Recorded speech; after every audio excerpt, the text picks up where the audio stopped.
দাউদ এবং সুলাইমান আলাইহিস সালামের যুগে আল্লাহ বললেন দাউদের কোরআন তেলাওয়াত শোনার জন্য শনিবারের দিন সমুদ্র এবং নদীর মাছেরা একত্রিত হয়, তোমরা শনিবারের দিন এই মাছগুলোকে ধরিও না। তারা বলল ঠিক আছে, শনিবারের দিন ধরবো না, মাছগুলোকে আটকে রেখে দিল, রবিবারের দিন ধরলো। যে আল্লাহ আপনি তো শনিবারের দিন ধরতে মানা করেছেন, শনিবারের দিন তো ধরিনি, মাছ আটকে রেখে দিয়ে কী বারে ধরেছে? তাহলে 2 নম্বরই বুদ্ধিতে 1 নম্বর না 2 নম্বর? না বাংলাদেশিদের চেয়ে বেশি না কম? এইবার মিলাতে পারবেন যে আমি যে বলতেছি যে গোলাম আমি, আপনি কেমনে গোলাম হচ্ছি সেটা বুঝতে পারবেন যে 2 নম্বর বুদ্ধিতে আমরা বাংলাদেশের আছি না নাই? এই হলো বানু ইসরাইল।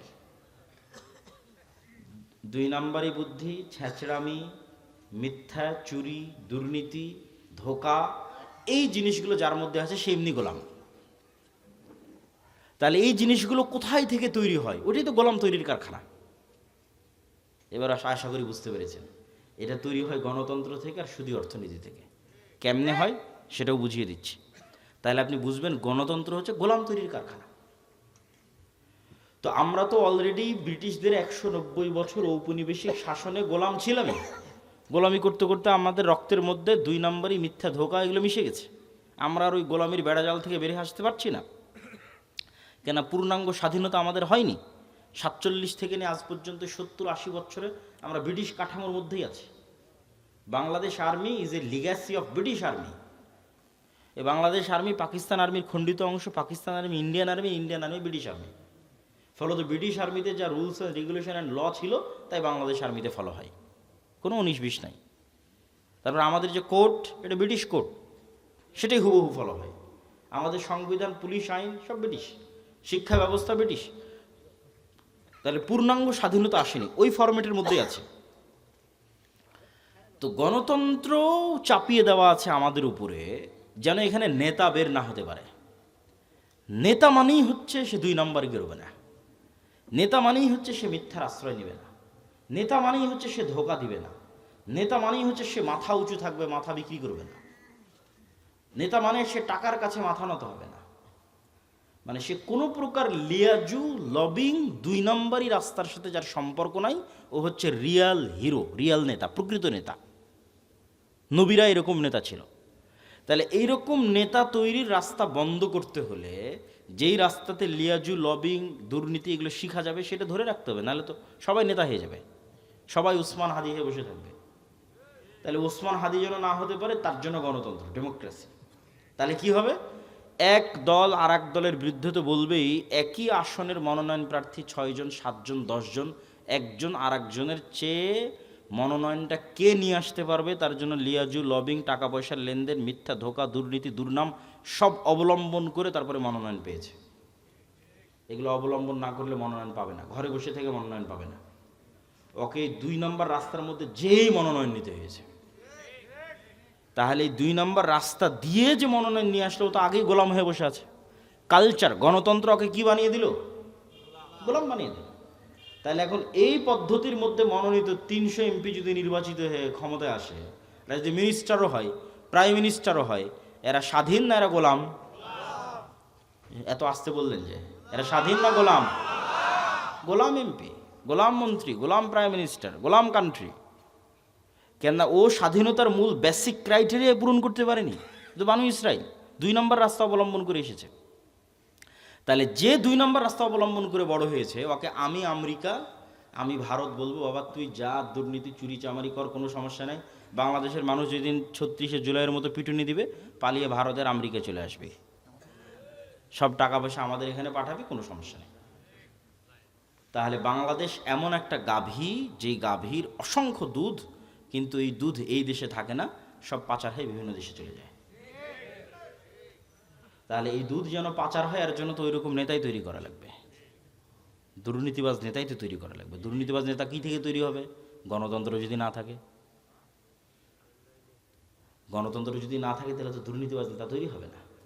আর ওসমান হাদিদের মতো নেতা যারা মেরুদণ্ড বিক্রি করে না, যারা লবিং লিয়াজু করে না, যারা সত্য এবং ন্যায়ের উপর অটল থাকে, এরা তো হুমকি। এরা আধিপত্যবাদীদের জন্য হুমকি, সাম্রাজ্যবাদীদের জন্য হুমকি। এরা তো বাংলাদেশের পক্ষের, এটা তো বিক্রি হয় না, এটাই তো নেতা, এরা তো বানু ইসরাইল নয়। ওই রকম নেতা যদি বের হয়ে আসেও এই গণতন্ত্রের বেড়াজাল দিয়ে, তাহলে এই যে ওসমান হাদির মতো হত্যা করে উড়িয়ে দেবে। বাংলাদেশের মানুষ কত অসহায়, যে বাংলাদেশের 90% মানুষ একটা রাজনৈতিক দল খুঁজে পায় না যে তার কথা তার মতো করে বলতে পারবে। এই ওসমান হাদি একজন ছিল যে বাংলাদেশের মানুষের কথা বাংলাদেশের মানুষের মতো করে বলতে পারত। এই ছেলেটা চলে যাওয়ার পর আর কেউই নাই, এত অসহায় বাংলাদেশের মানুষ। কেন কেউই নাই? ওই যে সবাইকে যে সেটিং করতে হচ্ছে, সবাইকে যে লিয়াজু লবিং করে আসতে হচ্ছে, তাহলে সে কেমনে আপনার কথা বলতে পারবে? যদি বিক্রি হয়ে আসতেছে, লিয়াজু লবিং করে আসে আপনার কথা বলতে পারবে না, গোলাম হয়ে আসতেছে। তাহলে কি অসহায়ত্ব আমাদের দেখেন। তো এই গোলামির কালচার কন্টিনিউ করার জন্য একটা ওয়ে হচ্ছে গণতন্ত্র, আর একটা ওয়ে হচ্ছে সুদ। কেন সুদ? রাসূলুল্লাহ সাল্লাল্লাহু আলাইহি ওয়াসাল্লাম বলছেন, আল্লাহুম্মা ইন্না আউযুবিকা মিনাল মা'সামি ওয়াল মাগরাম। আল্লাহ লোন থেকে বাঁচতে চাই। বহু দোয়া আছে, গালাবাতিদ দাইনি, জালঈদ দাইনি ওয়া গালাবাতির রিজাল। হে আল্লাহ, ঋণের বোঝা থেকে এবং মানুষের আধিপত্য থেকে বাঁচতে চাই। তো কেন আল্লাহর নবী এত ঋণের বোঝা এবং লোনের বোঝা থেকে বাঁচতে চাইতেন?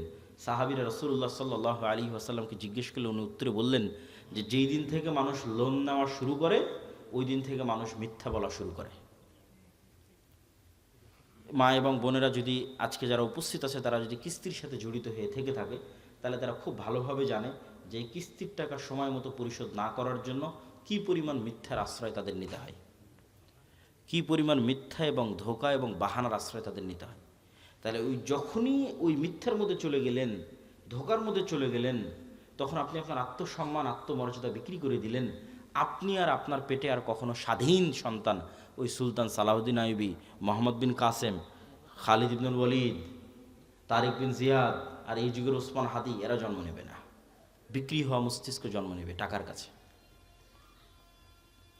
তাহলে ওটাও গোলাম তৈরির কারখানা। সুদ এমন ভয়ঙ্কর নিজাম যে পাকিস্তানের মতো একটা রাষ্ট্র পারমাণবিক শক্তির মালিক। কিসের পারমাণবিক শক্তির মালিক? পাকিস্তানের বাপেরও ক্ষমতা নেই নিজের ইচ্ছাই ওই পারমাণবিক বোমের সুইচের বাটন দাবাবে। কেননা ও তো নিজেই কোটি কোটি টাকা IMF ওয়ার্ল্ড ব্যাংকের কাছে কর্জ করে রেখেছে। তা IMF ওয়ার্ল্ড ব্যাংক আমেরিকা আর মানে পাকিস্তানের আব্বা, আমেরিকা যতক্ষণ অর্ডার পারমিশন না দেবে ততক্ষণ দাবাতেই পারবে না ওই পারমাণবিক বোমের সুইচ। তাহলে এই বড় বড় রাষ্ট্রগুলো গোলাম হয়ে আছে কিসের কাছে? সুদী অর্থনীতির কাছে, সুদী লোনের কাছে। আর এই বেড়াজাল আপনি ভাঙতে পারবেন না, এই সুদী বেড়াজাল আর এই গণতন্ত্রের বেড়াজাল, ইমান বিল গায়েব এবং তাওহীদ, এই দুটার সংমিশ্রণ ছাড়া। ইমান বিল গায়েব এবং তাওহীদের সংমিশ্রণ আপনাকে বুঝিয়ে বলি।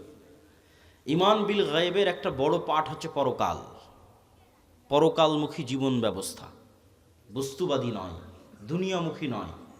কল্পনা করেন আজকে এই পুরো বাংলাদেশের মানুষ আন্দোলন মিছিল মিটিং ভোট করে আমাকে প্রধানমন্ত্রী বানিয়ে দিল। কল্পনা করেন আমি কালকে বললাম বাংলাদেশে আজ থেকে ইসলামী আইন চলবে। আমার এই ঘোষণার পরেই ভারত এবং আমেরিকা বাংলাদেশকে অর্থনৈতিকভাবে বয়কট করবে না? করবে না? করবে।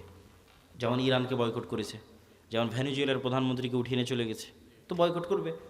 তো যখন বয়কট করবে তখন এই দেশের যে সুযোগ সুবিধাগুলো আপনি এখন ভোগ করতেছেন, এখন এই যে বিদ্যুৎ চলতেছে, ডলার আসতেছে, প্রবাসীরা কাজ করতেছে, ইউরোপ আমেরিকায় অসংখ্য প্রবাসী আছে, বিজনেস চলতেছে, LC হচ্ছে, কত কি আছে, এগুলো সব একদিনে ডাউন হয়ে যাবে এবং এই ডাউন করার ক্ষমতা তাদের আছে। এই একদিনে যখন ডাউন হয়ে যাবে তখন আপনিও 1 সপ্তাহ 10 দিনের মধ্যে বলবেন রাখো তোমার এই আবদুল্লাহর ইসলাম আর মোহাম্মদ ইসলামের ইসলাম, আমাদের আগের জীবনই ভালো ছিল। কারেন্ট নাই, বিদ্যুৎ নাই, AC নাই, ফ্রিজ নাই, ডলার নাই, টাকা নাই, পয়সা নাই, কিসের ইসলাম? তখন আপনি আবার পরের দিন আন্দোলন মিছিল মিটিং করে নামিয়ে দিবেন। তাহলে অন্তত এই দেশের 20% মানুষ যতক্ষণ এই বিশ্বাসের উপর অটল না হবে যে পরকাল আসল, কিসের দুনিয়া, কাদের মতো? আসহাবুল উখদুদ সূরা বুরুজের ওদের মতো। ওয়ামা নাকামু মিনহুম ইল্লা ইউমিনু বিল্লাহিল আজিজিল হামিদ। পুরো একটা সম্প্রদায় আগুনের মধ্যে ঢুকে যাচ্ছে, মা সন্তান সহ আগুনের মধ্যে ঢুকে যাচ্ছে। কি সেই ইমান বিল গায়েব যে শান্ত শিষ্ট আরামের বাড়িঘর রেখে আগুনের মধ্যে জ্বলে মরে যাচ্ছে? কি সেই ইমান বিল গায়েব? ওই ইমান বিল গায়েব হচ্ছে এটা যে ওই আসহাবুল উখদুদ ওরা দেখতে পাচ্ছে, নিশ্চিত দেখতে পাচ্ছে যে আমার সামনে জ্বলন্ত আগুন, এটা আগুন নয়, এটা জান্নাত। বলেন আল্লাহু আকবার। আর পিছনে যে আমার শান্তির বাড়িঘর আছে ওখানে জাহান্নামের আগুন জ্বলতেছে, ওরা দেখতে পাচ্ছে যে ওখানে জাহান্নামের আগুন জ্বলতেছে। ওটাকে ওরা বাড়িঘর হিসেবে দেখতে পায়নি, ওখানে দেখতে পাচ্ছে ওখানে জাহান্নামের আগুন জ্বলতেছে, আমি ওখানে গেলে পুড়ে মরে যাব। আর যে সামনে জ্বলন্ত আগুন, এটা তো জান্নাত। অন্তত 20-30% মানুষের ইমান যতক্ষণ ওই লেভেলে না যাবে ততক্ষণ কিসের আপনি ইসলাম কায়েম করবেন? সম্ভব নয়। বাংলাদেশের মানুষই এতটা দুর্নীতিগ্রস্ত, এতটা বস্তুবাদ, এতটা দুনিয়াবাদীর সাথে আক্রান্ত, এর আপনাকে টিকতে দিবে না, সম্ভব নয়। প্রত্যেকটা রন্ধ্রে রন্ধ্রে টাকার পাগল, ক্ষমতার নেশাগ্রস্ত লোকজন আছে। অন্তত 20% থেকে 30% মানুষের ইমান লাগবে, ইমান বিল গায়েবে সর্বোচ্চ লেভেলের, পরকালমুখী, দুনিয়া বিমুখ। আর 20-30% মানুষের লাগবে পূর্ণাঙ্গ তাওহীদ। আল্লামা ইকবাল লিখেছেন, ये दौर अपने बराहिम की तलाश में है, যে আজকের যুগের মুসলমানদের সকল সমস্যার সমাধানের একটাই রাস্তা, এই যুগের ইব্রাহিম লাগবে। এই যুগের ইব্রাহিম কোথায়? আজ থেকে 5000 বছর আগে ইব্রাহিম আলাইহিসসালাতু ওয়াসসালাম এসেছিল, পূর্ণাঙ্গ শতভাগ তাওহীদে বিশ্বাসী। ওই পূর্ণাঙ্গ শতভাগ তাওহীদে বিশ্বাসী ইব্রাহিম কোথায়? আজকের মুসলিম উম্মার মতো ওই ইব্রাহিম লাগবে। তাহলে মুসলমানদের মুক্তির যাত্রা শুরু হয়ে যাবে। হ্যাঁ, আপনাদের মতো যারা আহলে হাদিস এবং সালাফি আছে, তারা বড় শিরক, বড় বেদাত থেকে অনেকটাই মুক্ত, কিন্তু পূর্ণাঙ্গ শতভাগ তাওহীদের অনুসারী নয়। কিভাবে এটা আপনাকে বুঝিয়ে বলি যে কেমনে আপনি পূর্ণাঙ্গ শতভাগ তাওহীদের অনুসারী নন। ঠিক আছে, আপনি কবর মাজারে গিয়ে সিজদা দেন না, তাবিজ কবজ ব্যবহার করেন না, কিন্তু এই আপনি বিড়ি সিগারেটে আসক্ত। তাহলে যখন আপনি বিড়ি সিগারেটে আসক্ত, তখন আপনার ইলাহ ওই বিড়ি সিগারেট। আমি বলি না, আল্লাহ নিজে কোরআনে বলেছে যে তার নফস ইলাহু হাওয়া, তার ইলাহ হচ্ছে তার নিজের অন্তরের কামনা। ঠিক আছে, আপনি কবরকে ইলাহ মানেননি, কিন্তু ইলাহ তো আপনার নিজের নফসকে বানিয়ে রেখেছে। ইলাহ তো কোনো অবৈধ প্রেমিকাকে বানিয়ে রেখেছে, ইলাহ তো টাকার নেশাকে বানিয়ে রেখেছে, ইলাহ তো ক্ষমতার নেশাকে বানিয়ে রেখেছে। ওই টাকার জন্য আপনি সব করতে পারেন, হালাল হারামের বাস বিচার নাই। ওই ক্ষমতার জন্য আপনি সব করতে পারেন, ওই নারীর জন্য সব করতে পারেন, মনের প্রবৃত্তি পূরণ করার জন্য সব করতে পারেন। তাহলে তো আপনি শতভাগ তাওহীদপন্থী নন। তাহলে তো আপনি ইব্রাহিম আলাইহিসসালাতু ওয়াসসালামের মতো হতে পারলেন না, যে ইব্রাহিম আলাইহিসসালাম এবং ইসমাঈল আলাইহিসসালাম আসলামা ওয়া তাল্লাহু লিল জাবিন, নিজের ইচ্ছার বিরুদ্ধে গিয়ে সন্তানকে জবাই করতেছে, আর সন্তান নিজের ইচ্ছার বিরুদ্ধে গিয়ে জবাই হওয়ার জন্য রাজি হয়ে যাচ্ছে। কেন? সিদ্ধান্তটা আল্লাহর। এটা হলো শতভাগ তাওহীদ, যে আল্লাহর সিদ্ধান্তের সামনে পরিপূর্ণ আত্মসমর্পণ। তাহলে শতভাগ তাওহীদপন্থী 20% থেকে 30% মানুষ, আর ইমান বিল গায়েবে সর্বোচ্চ স্তরের 20-30% মানুষ হওয়া ছাড়া পূর্ণাঙ্গ ইসলামী বিপ্লব সম্ভব নয়। এই দাওয়াত আজকে আমি দিচ্ছি না, এই দাওয়াত শাহ ইসমাইল শহীদ দিয়ে গেছে আজ থেকে 100-150 বছর আগে। ওনার একটাই দাওয়াত ছিল যে আমাদের পূর্ণাঙ্গ ইসলামী বিপ্লবের আগে মানুষকে শতভাগ পূর্ণাঙ্গ তাওহীদে বিশ্বাসী হতে হবে, নাহলে পূর্ণাঙ্গ ইসলামী বিপ্লব সম্ভব নয়। শতভাগ তাওহীদে বিশ্বাসী এবং ইমান বিল গায়বে ইয়াকিন আছে এরকম 20-30% মানুষ লাগবে পুরো বাংলাদেশের। তাহলে এর উপর ভিত্তি করে পূর্ণাঙ্গ ইসলামী বিপ্লব কায়েম হবে। পূর্ণাঙ্গ ইসলামী বিপ্লবের সকল ক্রাইটেরিয়া রেডি আছে, শুধু ওই রকমের যোগ্য মানুষ নাই। তারপরে কি লাগবে? তারপরে আরো দুটো জিনিস লাগবে। এক, আমি পূর্ণাঙ্গ তাওহীদপন্থী মানুষ, ঠিক আছে, আমি পূর্ণাঙ্গ ইমান বিল গায়ব অর্জন করলাম, ঠিক আছে, কিন্তু নেতা হওয়ার জন্য আরো দুটো জিনিস লাগে। ওই দুটো জিনিস পূরণ না করতে পারলে নেতা হতে পারবেন না। একটা হচ্ছে আল্লাহ সুবহানাহু ওয়া তাআলা এই পৃথিবী যেই ফাংশনের উপর ডেভেলপ করেছে, ওই ফাংশন আপনাকে ইউজ করতেই হবে। তো এই পৃথিবীতে নেতা হওয়ার ফাংশন হচ্ছে জ্ঞান এবং শিক্ষা, এটা আল্লাহই দিয়ে রেখেছে। এখন এই জ্ঞান এবং শিক্ষার বাটন যদি ইহুদি খ্রিস্টান চাপে, তাও ওরা নেতা হয়ে যাবে। এই জ্ঞান শিক্ষার বাটন যদি হিন্দু, ডোম, চামার, ম্যাথর, মুচির চাপে, ওরা নেতা হয়ে যাবে। আল্লাহ কখনো তার রুলস ভাঙেন না। এখন এই নাটোর, এই এলাকার নাম কি? নাটোর সাধুপাড়া, এই অঞ্চলের যুবকেরা যদি মদ, বিড়ি, cigarette, TikTok video, YouTube, BPL, IPL, জুয়া, online betting, free fire, PUBG এগুলো নিয়ে ব্যস্ত থাকে, আর ওইদিকে ইসরায়েলের ইহুদি আর ইউরোপ আর আমেরিকার খ্রিস্টান ওরা যদি জ্ঞান অর্জনে ব্যস্ত থাকে, ওদের সন্তানেরা, আল্লাহ বলবেন না, আল্লাহ তার রুলস ব্রেক করে বলবেন না যে ইহুদি খ্রিস্টান তোরা থাম, তোদের নেতা বানাবো না। আমার নাটোরের কিছু মদখোর জুয়াখোর বান্দা আছে, ওদের নেতা বানাবো। এইটা আল্লাহ করবেন না। নেতা হতে হলে গোলামির জিঞ্জির আপনাকে নিজে হাতেই ভাঙতে হবে, সেটা জ্ঞান এবং শিক্ষা। জ্ঞান এবং শিক্ষায় সর্বোচ্চ স্তর অর্জন করার চেষ্টা ছাড়া নেতা হওয়ার আর কোনো রাস্তা পৃথিবীতে নাই। নেতা হওয়ার এই রাস্তা আল্লাহ নির্ধারণ করেছে। তলুতকে আল্লাহ বলছেন বাস্তাতাং ফিল ইলমি ওয়াল জিসম, যে আমি তলুতকে বানু ইসরাইলের নেতা বানিয়েছি, জ্ঞানে বড় তাই, জ্ঞানে বেশি তাই। আদমকে ফেরেশতা এবং জিনের উপর শ্রেষ্ঠত্ব দিয়েছি, জ্ঞানে বেশি তাই। আল্লাহ সুবহানাহু ওয়া তাআলা নিজের রুবুবিয়ত এবং উলুহিয়তের চ্যালেঞ্জ দিয়েছেন তার জ্ঞান দিয়ে। সবার চেয়ে অসীম জ্ঞানের অধিকারী তিনি। তাহলে শক্তিশালী হওয়ার, নেতা হওয়ার রাস্তা জ্ঞান। যে গ্রহণ করবে সে নেতা হবে, আল্লাহ বাধা দিবেন না। আর মুসলমান যদি গ্রহণ না করে কি করার বলেন? কিছুই করার নেই। তাহলে 3 নম্বর রাস্তা হচ্ছে জ্ঞান অর্জন করতে হবে।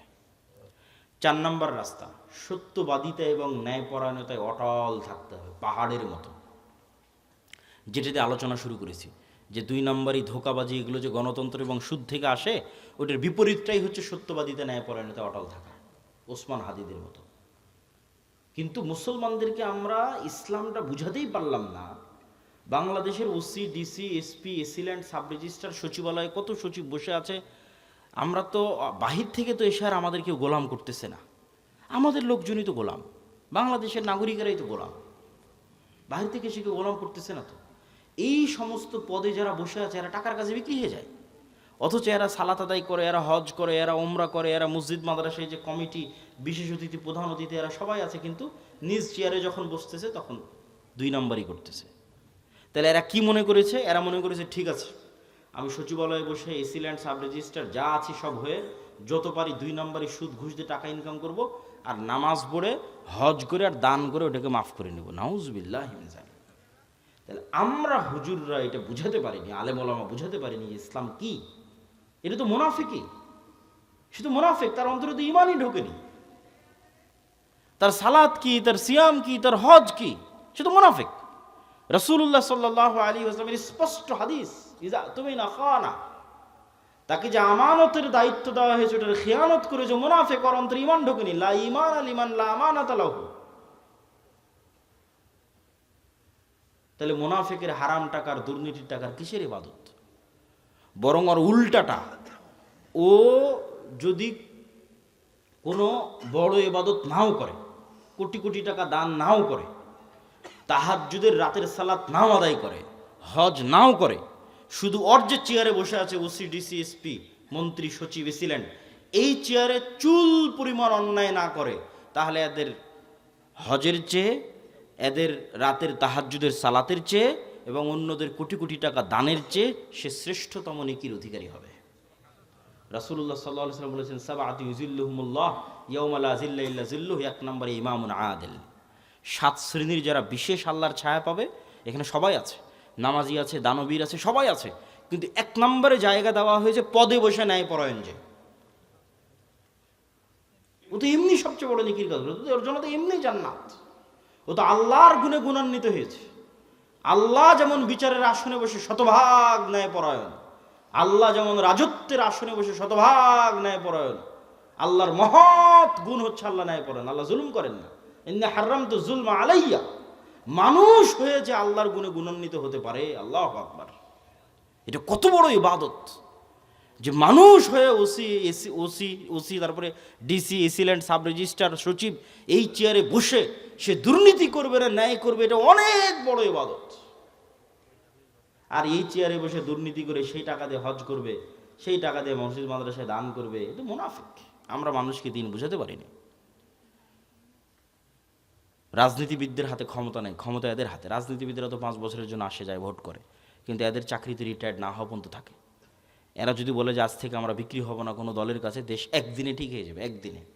তো এরা কাদের ঘরের সন্তান? আমাদের ঘরের সন্তান, আমাদের ছেলে মেয়ে। পুলিশে কারা, আর্মিতে কারা, সচিবালয়ে কারা, বিসিএস পরীক্ষা কারা দেয়? আমার আপনার ছেলে মেয়ে। এদের আমাদের ঠিক করতে হবে দাওয়াত দিয়ে। নতুন প্রজন্মকে সত্যবাদিতা এবং ন্যায়পরায়ণতা অটল হতে হবে। এটাই তো গোলামি থেকে মুক্তির রাস্তা। ওই দিন থেকেই তো দেশ স্বাধীন। সম্মানিত উপস্থিতি, তাহলে দুটো পয়েন্ট বললাম নেতা হওয়ার, এক শিক্ষা এবং জ্ঞান, আর এক সত্যবাদিতা এবং ন্যায়পরায়ণতা। থাকলেই মানুষ নেতা হয়ে যাবে, অটোমেটিক নেতা হয়ে যাবে, কিচ্ছু করা লাগবে না, আল্লাহ নেতা বানিয়ে দিবে তাকে। আর এবার 4 নাম্বার পয়েন্ট, যেটাতে বক্তব্যের শেষের দিকে যাব, সেটা হচ্ছে এই গুণে গুণান্বিত মানুষেরা যখন আসবে, যারা তাওহীদে বিশ্বাসী, ঈমান বিল গায়বে ইয়াকিন রাখে, জ্ঞানে সর্বোচ্চ, আবার তাকে কেনা যায় না, এই মানুষগুলো পৃথিবীর জন্য হুমকি। এদের উপর জুলম নেমে আসবে, এদের উপর বাধা নেমে আসবে, এদের উপর অত্যাচার নেমে আসবে। এই জন্য এদের বাঁচার রাস্তা হচ্ছে আল্লাহর সাহায্য। এদের বাঁচার রাস্তা কি? দুনিয়ার শক্তি দিয়ে বাঁচার কোনো রাস্তা নেই। মুসলমানদের অতীতে, আজ, ভবিষ্যতে দুনিয়ার শক্তি দিয়ে বাঁচার কোনো রাস্তা নেই। মুসলমানদের বাঁচার রাস্তা আল্লাহর সাহায্য। আল্লাহর সাহায্য পাওয়ার দুটো বড় রাস্তা, দুটো বড় সিক্রেট রেসিপি আজকে দিয়ে বক্তব্য শেষ করব। যে মুসলমানদের জন্য আল্লাহর সাহায্য নিশ্চিত করার দুটো বড় রাস্তা, এক সালাত আর এক জিকির। সালাতের মধ্যে সবচেয়ে বড় পাওয়ারফুল হচ্ছে রাতের সালাত। সালাত হচ্ছে এমন এক টেকনোলজি, আমি উদাহরণ দিই ইবনুল কাইয়িম রাহিমাহুল্লাহকে সামনে রেখে, নাহলে দিতাম না। আমরা যেমন এখানে বসে থেকে হাজার হাজার কিলোমিটার দূরে থাকা আমেরিকার কোনো টিচারের কাছে অনলাইনে ক্লাস করতেছি, অথবা এখান থেকে 100 কিলোমিটার দূরে থাকা ঢাকার কোনো টিচারের কাছে অনলাইনে ক্লাস করতেছি, তো পাসওয়ার্ড লগ ইন দিয়ে যখন ক্লাসে জয়েন করি তখন দুইজনে লাইভ সেশন, টিচারও যুক্ত হয়েছে, স্টুডেন্টও যুক্ত হয়েছে লাইভ সেশনে, কানেক্টেড। তো আজকের ইন্টারনেট, আজকের মোবাইল দিয়ে মানুষ হাজার কিলোমিটার দূরে থাকা টিচারের সাথে, মানুষের সাথে লাইভ কানেক্টেড হচ্ছে, লাইভ কথোপকথন করতেছে। তো সালাত এটার চেয়ে তো হাজারো লক্ষ কোটি গুণ উন্নত লেভেলের প্রযুক্তি, যা দুনিয়াতে থাকা মানুষকে 7 আসমানের উপরে থাকা রব্বুল আলামিনের সাথে লাইভ কানেক্টেড করে দেয় সরাসরি। মানুষ যখন সালাতে দাঁড়ায় এবং চোখ যখন সিজদার দিকে, অন্তর যখন আল্লাহর দিকে নিবদ্ধ, তখন রব্বুল আলামিনও তার মুখোমুখি হয়ে যান। দুনিয়াতে থেকে 7 আসমানের সাথে সরাসরি লাইভ কথোপকথনের প্রযুক্তি হচ্ছে সালাত। এই জন্য নবীরা সবসময় সালাতের আশ্রয় নিয়েছে। সূর্যগ্রহণে সালাত, চন্দ্রগ্রহণে সালাত, বৃষ্টি প্রার্থনায় সালাত, জানাজায় সালাত, বিপদ আপদে সালাত, রাতে সালাত। রাসূলুল্লাহ সাল্লাল্লাহু আলাইহি ওয়াসাল্লাম বদরের যুদ্ধের আগের দিন লম্বা রাতের সালাত আদায় করেছেন। আবু বকর রাদিয়াল্লাহু তাআলা আনহু বলছেন, কাফাকা মুনাশাদাতাকা রাব্বাক, হে রাসূলুল্লাহ, হে আল্লাহর নবী, আপনি নবী হয়ে আল্লাহর কাছে এত মোনাজাত করা লাগে, এত দোয়া করা লাগে, যথেষ্ট হয়েছে, বাস, আর করার দরকার নাই, আল্লাহ তো আপনাকে এমনি সহযোগিতা করবে। তাহলে কি পরিমাণ লম্বা রাতের সালাত মুহাম্মদ সাল্লাল্লাহু আলাইহি ওয়াসাল্লাম আদায় করেছেন, আর কি পরিমাণ দোয়া আল্লাহ সুবহানাহু ওয়া তাআলার কাছে করেছেন, যে আবু বকর রাদিয়াল্লাহু তাআলা আনহুর মতো সাহাবী এই দোয়ায় ক্লান্ত হয়ে গেছে, এই রাতের সালাতে ক্লান্ত হয়ে গেছে। তাহলে এখন বুঝেন, মুহাম্মদ সাল্লাল্লাহু আলাইহি ওয়াসাল্লাম আমার, আপনার এবং আবু বকর রাদিয়াল্লাহু তাআলা আনহুর চেয়ে বেশি জানতেন যে কাল বদরের যুদ্ধে দুনিয়ার শক্তি দিয়ে আমার বিজয় সম্ভব নয়। কাল বদরের যুদ্ধে আমাকে জিততে হলে কার সাহায্য লাগবে? আল্লাহ। আর আল্লাহর সাহায্য পেতে হলে আমাকে রাতের সালাতে দাঁড়াতে হবে। তাহলে পৃথিবীর সর্বশ্রেষ্ঠ রাসূল, সর্বশ্রেষ্ঠ মানুষ আল্লাহর সাহায্য নেবেন, এই জন্য রাতে ঘন্টার পর ঘন্টা রব্বুল আলামিনের সামনে দাঁড়িয়ে আছেন। আর আমি এবং আপনি রাতের সালাত তো বহু দূরের কথা, 5 ওয়াক্ত সালাত আদায় না করেই শুধু ভোট দিয়ে ইসলাম বিজয় হয়ে যাবে, আর মিছিল করে আর তাকবীর দিয়ে ইসলাম বিজয় হয়ে যাবে, এটা সম্ভব নয়। ওই যেমন বলেছে 20-30% মানুষ শতভাগ তাওহীদপন্থী লাগবে, 20-30% ঈমান বিল গায়ব লাগবে, ঠিক তেমন তার পাশাপাশি 5 ওয়াক্ত সালাত আদায়কারী এবং রাতের সালাতে অভ্যস্ত মানুষ লাগবে। যে সালাতে নাই ও আল্লাহর গন্তির মধ্যে নেই, ওর আবার ইসলাম কি, ওর আবার বিপ্লব কি, ওর আবার বিজয় কি, ওর আবার খেলাফত কি, ওর আবার শাসন কি, কিচ্ছু নেই। যে সালাতে নাই সে আল্লাহ সুবহানাহু ওয়া তাআলার গণনার মধ্যেই নাই, ওর জন্য আল্লাহর সাহায্য নাই। ও ভাগাড়ে পড়ে মারা গেল, কি ওকে কেউ উঠিয়ে নিল, কি গোলাম হয়ে গেল, সেটাও আল্লাহর দেখার নেই। আল্লাহ সুবহানাহু ওয়া তাআলার সাথে কানেক্টেড থাকা ছাড়া, আল্লাহর সাহায্য নেওয়া ছাড়া মুসলমানদের বিজয়ের কোনো রাস্তা নাই। আর আল্লাহর সাহায্য নেওয়ার জন্য সালাত আদায় করতেই হবে, আল্লাহর খাতায় নাম থাকতেই হবে। আল্লাহ আপনাকে চিনেই না, কিসের সাহায্য করবে আপনাকে? তো যে সালাতে নেয় তো আল্লাহ সুবহানাহু ওয়া তাআলা চিনবেই না। সম্মানিত উপস্থিতি, এই জন্য সালাত মোস্ট পাওয়ারফুল, আর সালাতের মধ্যে সবচেয়ে পাওয়ারফুল হচ্ছে রাতের সালাত। আমরা যেমন আমাদের ফোন, এই যে হাতে ফিঙ্গারপ্রিন্ট দিয়ে ফোন ওপেন হয়ে যাচ্ছে, পাসওয়ার্ড দিয়ে ফোন ওপেন হয়ে যাচ্ছে, ফেস ভেরিফিকেশন দিয়ে ফোন ওপেন হয়ে যাচ্ছে, 5 স্টার হোটেলে গেলে কার্ড পাঞ্চ করলে ওপেন হয়ে যাচ্ছে। তো এগুলো সব লক ওপেন হওয়ার সিস্টেম পৃথিবীতে। তো কল্পনা করেন যে আমরা পৃথিবীর অত্যাধুনিক প্রযুক্তির একটা দরজার সামনে দাঁড়িয়ে আছি। এর চেয়ে অত্যাধুনিক প্রযুক্তির দরজা পৃথিবীতে নাই। ওই দরজা ওপেন করতে হলে বিভিন্ন varieties type of password use করতে হয়। যেমন নির্ধারিত সময়ে আসতে হয়, নির্ধারিত সময় ছাড়া খুলে না। আবার নির্ধারিত ফরম্যাট ছবি পিকচার ওখানে আপলোড করা আছে, ওইটার সাথে মিলতে হয়। আবার ওই প্রতিটা ফরম্যাটের সাথে নির্ধারিত সাউন্ড আছে, ওটাও মিলতে হয়। যেমন ধরেন আমি এই ফরম্যাটে দাঁড়ালাম, এটার সাথে একটা সাউন্ড আছে আলহামদুলিল্লাহ রাব্বিল আলামিন। রুকুর ফরম্যাটে দাঁড়ালাম, ওটার সাথে একটা সাউন্ড আছে সুবহান রাব্বিল আযীম। টাইম মিলতে হবে, ফরম্যাট মিলতে হবে, আওয়াজ মিলতে হবে, তারপরে ওই দরজাটা খুলবে, তার আগে দরজা খুলবে না। তো এইরকম সালাত এর চেয়েতেও টপ লেভেলের উন্নত প্রযুক্তি, যা রব্বুল আলামিনের সাহায্যের দরজা, রব্বুল আলামিনের সাথে যোগাযোগের দরজা উন্মুক্ত করে দেয় হচ্ছে সালাত। এই সালাত ছাড়া আমাদের বাঁচার কোনো রাস্তা নেই, সালাত ছাড়া আমাদের উদ্ধার হওয়ার কোনো